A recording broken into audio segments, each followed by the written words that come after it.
turned them they've digitalized them. Yeah. Romero used to be known for his special effects, and all this information is coming from my husband because he's like a zombie freak. It's really unfortunate that he wouldn't be at the table, but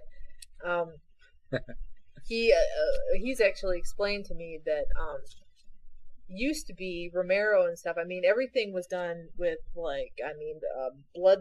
bladder bags and stuff like that bursting, and it was all makeup, and it was all latex, and it was all this. And Romero films were always very, they used a lot of, just regular makeup special effects. And I think one of the guys he used was like Tom Savini. I think everybody who's into zombies knows Savini, but it's actually changed to where they're using more digital effects. It's cheaper and it's easier. And it's just kind of like cheaping out the whole. It's like it's showing kind of a change of times, and it's also showing how people are just kind of going. It's like showing that mainstream is getting a hold of it almost. Yeah, mainstream zombies. Yeah. Like this like little no budget thing we're doing. I mean, it's all us doing stuff, working with our hands, making things, pulling the strings, and like. You look at like new Romero, sadly he uses digital effects now, and it's kind of a cop out. It's kind of sad. But I wonder if zombies can get pregnant. Oh yeah.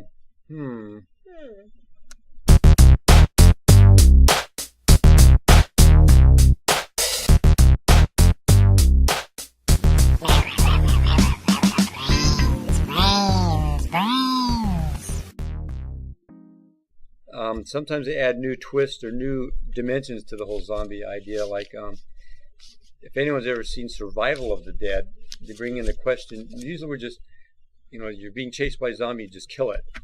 What about your loved ones that become zombies? Do you keep them or do you kill them? And it brought in that question: if you have loved ones, do you just keep them around? Like some people keep them around. The other people want to still kill them. So there's two clans on this island in the movie.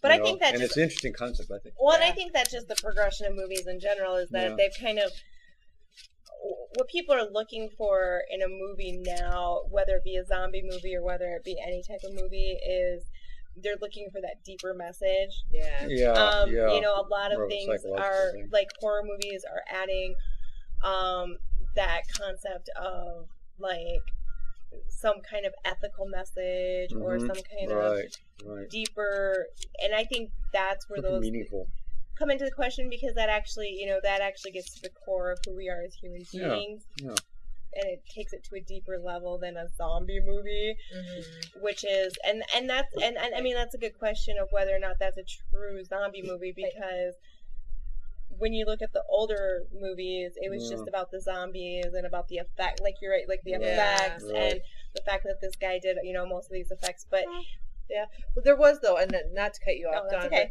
if you watch Dawn of the Dead, one thing that's interesting about that, it's a longer, it's all about zombies and stuff, but it's this group of people that are in a mall. They're stuck in the mall. That was a good one, it kind of does give you kind of a play on society, like what happens to people in this kind of situations. And it kind of takes, like, I don't know, it's almost like a idea of what society is kind of coming to. So they do kind of put those deeper messages in. But I think, back then they were just kind of having more fun with it.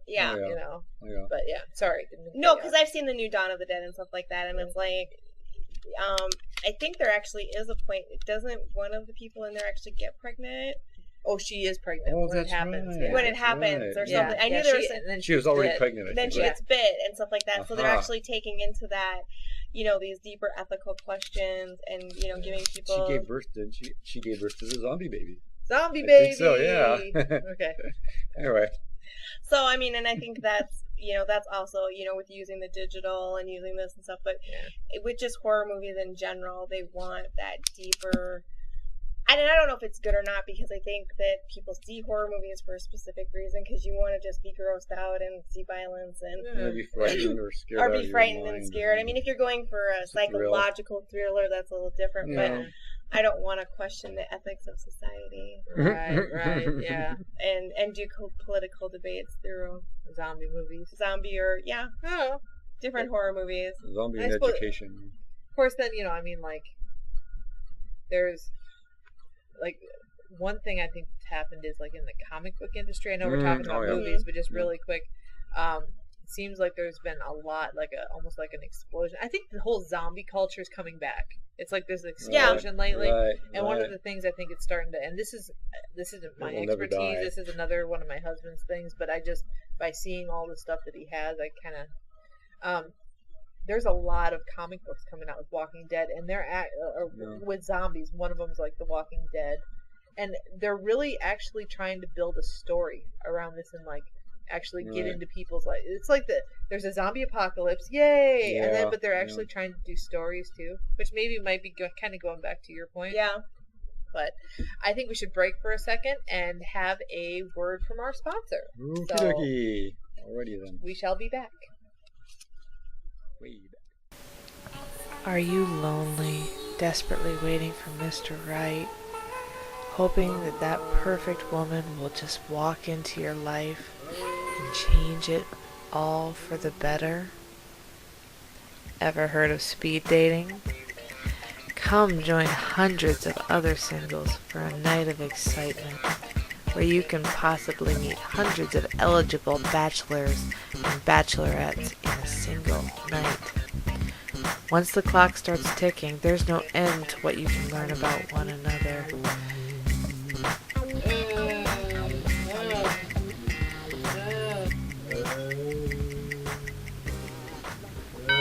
Oop, time's up, Romeo. I guess they felt the magic.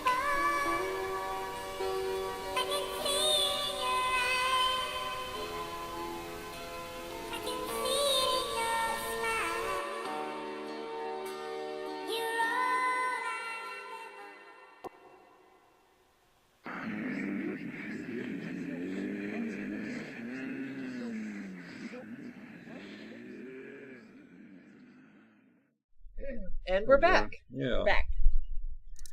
Well, something I've been thinking about as far as horror movies in general. Yeah. See, I lived in an era where movies about Frankenstein, the Wolf Man, and what's his name, Dracula. Yeah, they were back then. I don't know. I don't think they were scary. They were, maybe suspenseful and everything. But nowadays, they are scary. The gore factor and the graphics are intense. You're talking about the new ones. Yeah. I don't want to say so much that they're scary. I think that the gore factor is up. Yeah. I guess in a personal aspect, I think what I find, disturbing is that they're upping the ante. Mm-hmm. Absolutely, yeah. Leaving nothing to the imagination. Well, and I don't, and it's not even just the imagination, and not to go off on a tangent in any way, shape, or form on a completely another story topic, but what they're doing now is adding things like rape. They're adding things that torture. Also adding torture. They're adding torture towards children, and these things used to kind of be off balance. I mean, exactly. I mean, there's kind of, they're stretching the envelope. If you look at Scream or things like that, I mean, that's a classic thing of the horror formula, which is, you have somebody chased, they're after the virgin, the virgin doesn't get killed, blah, blah, blah. All the slutty friends do. All the slutty friends do, which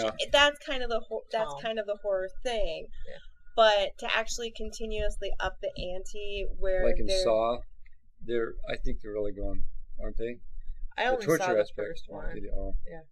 I haven't actually, I won't watch them. I haven't seen them.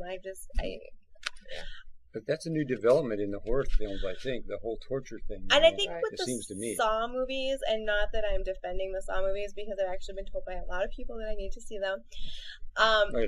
The thing with the Saw movies is that I think he's very indiscriminate about who he's after. Okay. And this is just from taking from what other people have told me. This is not my personal opinion. He's kind of more indiscriminate, and there's actually a reason behind what he's doing. Yeah, it's got some crazy moral reason. There's is? Because actually, even the last movie that they did, my friends of mine told me I needed to go see it because the thing was that the insurance companies kill indiscriminately. Yeah. So therefore, he shall too kill indiscriminately. And stuff. I didn't know that was his whole motive. Yes. That was his whole motive in the last movie. Wow. And so I think that I've seen it in other films, that have actually maybe taken it to the next level, where it's like The Hills Have Eyes, for instance. That's a movie I won't watch because it's actually you're actually getting into this glorification of rape and things like that. That I think is a different set of horror. That that's where you're getting into something that is not cool. Right. And so I guess that's my kind of thing. Right. I mean, and it's interesting, like, you said you come from the older films, and I not nearly as old a film, but watching the original Nightmare on Elm Street. Oh, yeah. Yeah. And watching the remake and stuff Michael like that. Myers and Jason, Freddy, and all of them, I will have to say, I mean, I kind of get, the whole doing props by hand and stuff, but they come a long ways, baby. Oh, yeah. That's why it literally evolves. It gets. I think the scare factor, it gets more intense. Scarier, more graphic, more horrific. I agree. On that note, let's take a short break.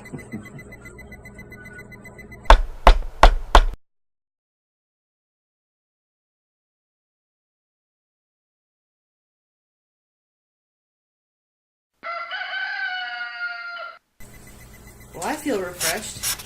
Yeah. Okay, then. All right. So, what were we talking about? The horror movies in general. And kind of the remakes and things like that. Yeah. Yeah, there's been a lot. There's been like, oh my god, there's been so many. Look at Dracula, for crying out loud. How many movies? Yeah. Well, Frankenstein hasn't really been done that many times. Let's see. Mary Shelley's Frankenstein. Yep. They redid it in the 90s. Yep. Andy Warhol did a version. Really? That had to be artistic. That was probably still quite. Oh, yeah. Lots of shoes in it. That's something in it. I don't know. I've seen quite a few Frankenstein remakes. I have. Oh, maybe they're older movies, because I remember Mary Shelley's where they actually added the human piece to the Frankenstein. Oh yeah. Have you seen the Mary Shelley? Uh-huh. That's actually, who was in that? Oh, Robert De Niro who played? I think I saw that one. I Frankenstein. believe I did. Seriously? I want to say because I could totally see that, like a gangster Frankenstein. Well, no, he actually had this whole thing because he only actually did he actually only did very few clips because the story was actually about the maker. Of Frankenstein and kind of Kenneth Branagh in it? I think so. Okay. Branagh, however you say his name. But it was actually more about the fact of where he came from. Okay. And it actually has this like the one I think it was like the final scene. It's been years since I've seen it, where it was a good version. They're burning the Dr. Frankenstein. And here comes, the monster out, and he's standing there, and people are just like, well, why aren't you glad, in a sense? Yeah. And his answer is, because he was my father. Right. To add that. But the Mary Shelley's Frankenstein, I really like that movie, and I haven't seen it for a long time, but it really actually has to do with him, because it's more about the doctor than it was about the monster, because he lost his sister. Okay. And this quest that he had to. So it was more of a storyline. It wasn't really horror. No, it was much more of a story. Okay. It had more to do with, he made this monster basically. In his quest and just different things like that, and it had more to do with that. It wasn't merely a horror film. Okay. Well, I think there's been misinterpretations. Like Frankenstein was the name of the doctor. It was Victor Frankenstein, right? Yeah. Somehow it got changed where people identified the monster as Frankenstein. Instead of the creature. There's Frankenstein coming at you. Yeah. And it just kind of got bastardized. Is that the right way to say it? I wonder if it's because there is so many different creatures in the horror movie genre. Creatures, there's Swamp Thing. There's like all these different. Maybe saying Frankenstein just paints that picture. You think of the monster right away and you see Frankenstein. Yeah, you don't think of it that way. Right. And see where Mary Shelley's actually spent more time with Von Frankenstein. It was about Von Frankenstein and not about Frankenstein. Yeah. That's how Hollywood changes things around like that, or at least people's perception changes. I haven't actually seen the Frankenstein. The only Frankenstein I've seen is Young Frankenstein.